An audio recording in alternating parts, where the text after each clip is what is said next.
Hi beautiful people, welcome back to my YouTube channel. This is me guys, Sanvi and you are watching Sun Non-Stop. तो guys दोबारा से एक नई video लेकर आ चुकी हूँ. कमेंट बॉक्स के अंदर सजेशन आई थी the biggest project of India Nicobar island जो है वो इसके बारे में जो है वो बोला गया था. रिएक्शन वीडियो बनाया था, फटाफट से ले आई हूँ. लाइक करना, सब्सक्राइब करना, दोस्तों के साथ इस वीडियो को शेयर करना है.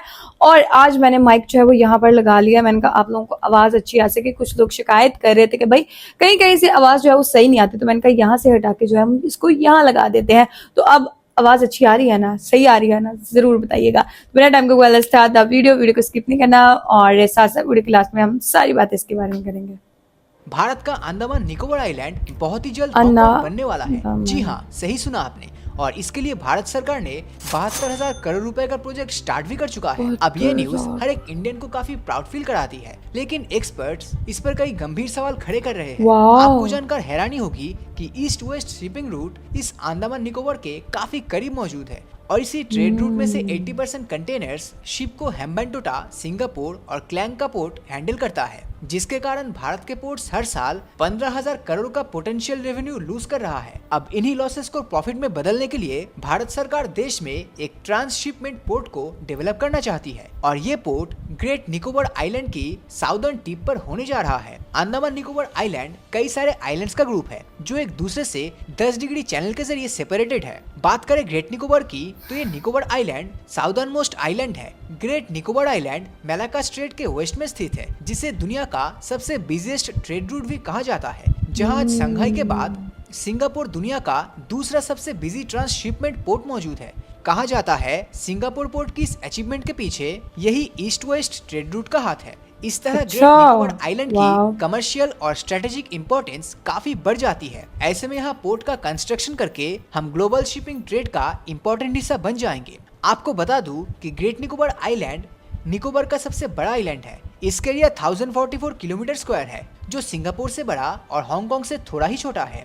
साल 2013 में ग्रेट निकोबार को यूनेस्को के मैन एंड बायोस्फीयर प्रोग्राम में शामिल किया गया था. अब इस प्रोजेक्ट के टोटल 4 कंपोनेंट्स हैं, जिसमें से पहला है गैलाथिया बे पर इंटरनेशनल ट्रांसशिपमेंट पोर्ट को डेवलप करना. दूसरा है ग्रीनफील्ड इंटरनेशनल एयरपोर्ट को बनाना, और साथ ही यहाँ पर एक पावर प्लांट और नया टाउनशिप एरिया भी बनाया जाएगा. अब इस प्रोजेक्ट को अगले 30 सालों के समय में 3 फेज के अंदर कंप्लीट किया जाएगा. इस पूरे सिनेरियो में 2 वर्ड्स ने आपको काफी क्यूरियस किया होगा. पहला है ग्रीनफील्ड और दूसरा है ट्रांसशिपमेंट. अब एक ग्रीनफील्ड प्रोजेक्ट उसको कहते हैं जिसको बिल्कुल स्टार्टिंग से यानी ग्रास रूट से स्टार्ट किया जाता है. वही ट्रांसशिपमेंट का मतलब सामान को अपने फाइनल डेस्टिनेशन तक ले जाने से पहले एक दूसरे पोर्ट पर रुककर दूसरी शिप में ट्रांसपोर्ट करना होता है. अब अगर हम ग्रेट निकोबार आइलैंड की लोकेशन को देखें तो हेम्बनटोटा और सिंगापुर पोर्ट के जस्ट बीच में पड़ता है. यूरोप, अफ्रीका और मिडिल ईस्ट से आने वाली शिप्स इंडियन ओशन में एंटर होते ही या तो वो स्ट्रेट ऑफ मलाक्का से होते हुए ईस्ट एशिया में एंटर करता है,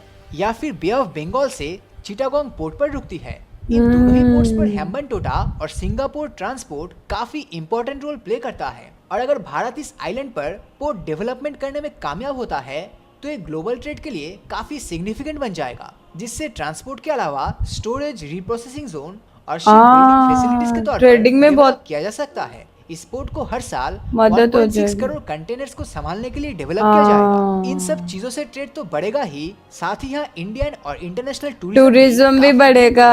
और ऐसे में भारत सरकार को इस आइलैंड की प्रॉपर कनेक्टिविटी को इंश्योर करने के लिए यहाँ एक इंटरनेशनल एयरपोर्ट भी बनाने का प्लान है. अभी अंडमान एंड निकोबार आइलैंड के पोर्ट ब्लेयर एयरपोर्ट पर हर साल करीब 18 लाख पैसेंजर्स आते हैं. अब ग्रेट निकोबार आइलैंड पर एयरपोर्ट होने से पूरे निकोबार आइलैंड का टूरिज्म भी बदलेगा. साथ ही नियर बाई आइलैंड्स जैसे कि थाईलैंड के फुकेत आइलैंड और मलेशिया के लांगक्वाई आइलैंड तक पहुंचने के लिए भी ट्रांजिट पॉइंट साबित होगा. अब जब यहाँ ट्रांसशिपमेंट पोर्ट और एयरपोर्ट होते ही बढ़ते हुए टूरिज्म को संभालने के लिए लोगों की जरूरत भी पड़ेगी, जिनको रहने के लिए जगह और कमर्शियल स्पेस चाहिए होगा. क्योंकि ये प्रोजेक्ट 4,200 से ज्यादा लोगों को डायरेक्टली या इनडायरेक्टली एम्प्लॉयमेंट अपॉर्चुनिटीज प्रोवाइड करेगा. और इसके साथ साथ पावर के बिना तो ग्रीनफील्ड प्रोजेक्ट को इमेजिन भी नहीं किया जा सकता. इसीलिए ग्रेट निकोबार प्रोजेक्ट के तहत यहाँ 16.610 हेक्टेयर में 450 मेगावाट पावर डिमांड को पूरा करने के लिए सोलर और गैस बेस्ड पावर प्लांट बनाया जाएगा. साथ ही कुछ डीजल बेस्ड जनरेटर भी इंस्टॉल करने का प्लान है.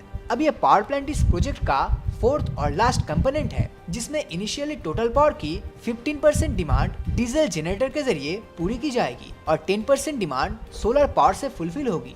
अभी तक हमने देखा कि कैसे भारत इस प्रोजेक्ट के तहत ग्रेट निकोबार को एक ग्लोबल स्टैंडर्ड सिटी बनाना चाहता है, लेकिन दूसरी तरफ इस प्रोजेक्ट का विरोध भी किया जा रहा है। पर क्यों? आखिरकार लोग इसका विरोध क्यों कर रहे हैं? हाँ। जब भी किसी शहर का अच्छी डेवलपमेंट चीज होता है। है तो इसका सीधा असर वहाँ के एनवायरनमेंट में पड़ता है। हाँ। ग्रेट निकोबार प्रोजेक्ट के लिए वहाँ का 114 किलोमीटर स्क्वायर का ट्राइबल फॉरेस्ट लैंड इस्तेमाल होने वाला है, जहाँ शोम्पेन और निकोबार ट्राइब्स रहते हैं। यही नहीं, इस प्रोजेक्ट का नॉर्दर्न पार्ट भी बायोस्फीयर रिजर्व में आता है। इस पूरे डेवलपमेंट प्रोजेक्ट में न सिर्फ 10,000 से ज्यादा पेड़ काटे जाएंगे, बल्कि इससे वहाँ मौजूद लोगों का lifestyle, natural vegetation, wild life, coral reefs और मेरीन एनिमल्स पर खासा नेगेटिव प्रॉब्लम हो इम्पैक्ट देखने को जाएगी। मिलेगा। लेकिन इसका सबसे कंट्रोवर्शियल पार्ट है ट्रांसशिपमेंट टर्मिनल को बनाना, जिसका डेवलपमेंट गैलेथिया बे पर किया जाएगा।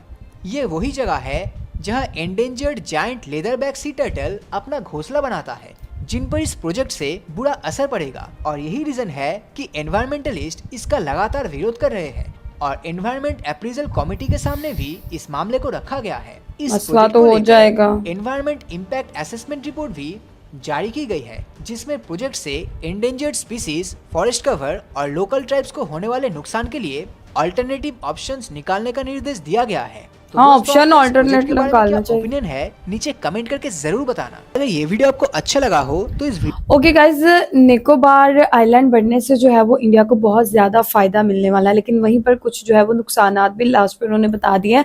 लेकिन उनका जो है वो अल्टरनेट सोल्यूशन जो है अगर निकल आएगा तो फिर उसका भी इशू जो है वो खत्म हो जाएगा। ट्रेड बढ़ेगी, टूरिज्म बढ़ेगी, बहुत ज्यादा इंडिया को फायदा होने वाला है। और खुद का मतलब टूरिज्म तो पहले भी इंडिया के पास, आप लोगों को पता है, भर भर के टूरिस्ट आते हैं। कोई भी उनका महाकुंभ से लेके होली, ईद, दिवाली, क्रिसमस, मतलब वहां पर लोग ज्यादा जो है वो सिक्योर फील करते हैं, फॉरेनर्स वगैरह, तो वहां पर ज्यादा जाते हैं। लेकिन इस आइलैंड बनने के बाद जो है वहां पर मजीद टूरिज्म जो है वो बढ़ेगी। तो कमाल का प्रोजेक्ट है और आई डोंट नो ये कब तक प्रोजेक्ट जो है वो कंप्लीट होगा। जैसे ही ये प्रोजेक्ट जो है वो कंप्लीट होगा तो मेरे ख्याल से ज्यादा लोग जो मतलब है वहां पर जाना शुरू कर देंगे। आपको पता है कि पाकिस्तान के अंदर इस तरह के प्रोजेक्ट्स के ऊपर जो है वो काम नहीं होता, और बिकॉज लैंड तो देखे ना सेम ही है, ठीक है। अपॉर्चुनिटीज जो है वो वहां पर ज्यादा है। इंडिया के अंदर, पाकिस्तान के अंदर अपॉर्चुनिटीज बहुत कम है। पैसा ऑब्वियसली उनके पास ज्यादा है, तो वो ज्यादा चीजों को जो है वो बेहतर तरीके से अपनी कंट्री के अंदर करते रहते हैं।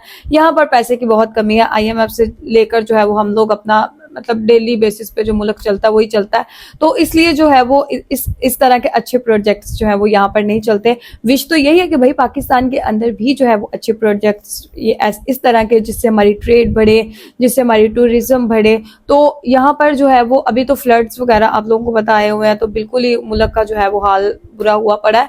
लेकिन यही विश है यार, जिस तरह इंडिया तरक्की कर रहा है, हमारा पाकिस्तान भी तरक्की करे। और अच्छी वीडियो थी। आप लोगों को आज की वीडियो कैसी लगी जरूर बताइएगा, अपनी राय कमेंट में जरूर दीजिएगा। और मुझे ये भी जरूर बताइएगा कि ये कब तक जो है ये प्रोजेक्ट कंप्लीट हो जाएगा। आई थिंक सो अभी इसके ऊपर काम भी नहीं हुआ, ये सिर्फ एक मतलब वो चीज दिखाई गई है कि ये चीजें होंगी, ऐसे होगा। एक जिसे कहते हैं ना, एक आइडिया है अभी, और इसके ऊपर अभी काम नहीं किया गया। बिकॉज वहां पर जो है वो स्पीशीज है, ट्राइब वगैरह, तो उनको नुकसान होगा, तो पेड़ वगैरह भी कटेंगे, तो उसका भी मतलब सोल्यूशन कोई ना कोई वो निकालेंगे। तो गाइज, आप लोगों को आज की वीडियो कैसी लगी, लाइक, सब्सक्राइब एंड शेयर कीजिएगा। चलेगा, इस मिलते हैं आपको नेक्स्ट वीडियो के अंदर। Bye bye.